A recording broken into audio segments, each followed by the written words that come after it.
Magandang araw mga karus.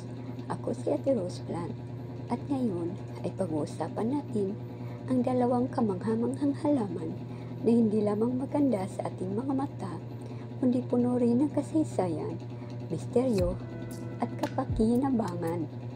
Ito ay ang Hawaiian tea plant at ang aloe vera na tinaguriang the mystical plant at the plant of immortality.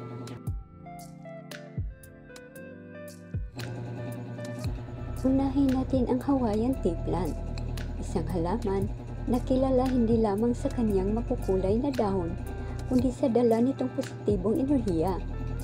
Ayon sa paniniwala ng mga taga-Hawaii at ilang bahagi ng Asya, ang tea plant ay sumisimbolo ng swerte, proteksyon at kasaganaan. Madalas itong itanim sa harap ng bahay o sa mga pasukan upang itaboy ang mga malas at negatibong enerhiya. May trivia tayo dito mga karus.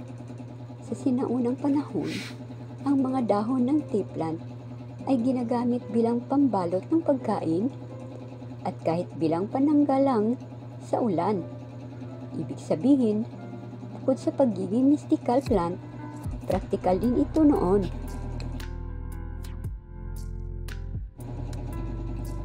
Ngayon naman, dumako tayo sa aloe vera na tinaguriang the plant of immortality. Bakit kaya? Dahil sa dami ng benepisyo nito, hindi lamang sa kalusugan, kundi pati na rin sa kagandahan at kaligtasan ng tahanan. Ang aloe vera ay kilalang halaman may kakayahang magpapagaling ng paso, sugat at ibang-ibang kondisyon sa balat. Hindi lang yan.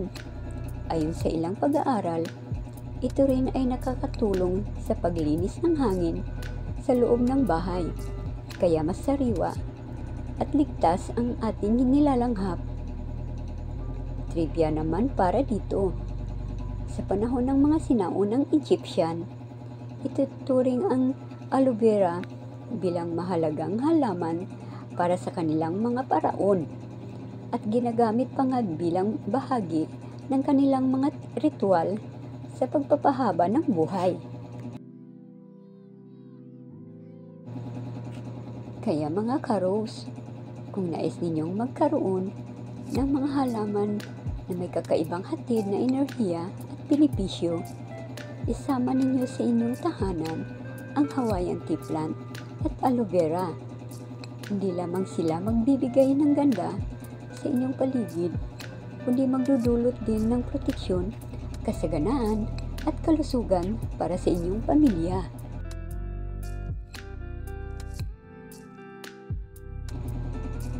Huwag kalimutang alagaan at pahalagahan ang mga ganitong uri ng halaman dahil sila ay hindi basta dekorasyon lamang, kundi mga biyayang may dalang kasaysayan at may hiwagang kapangyarihan.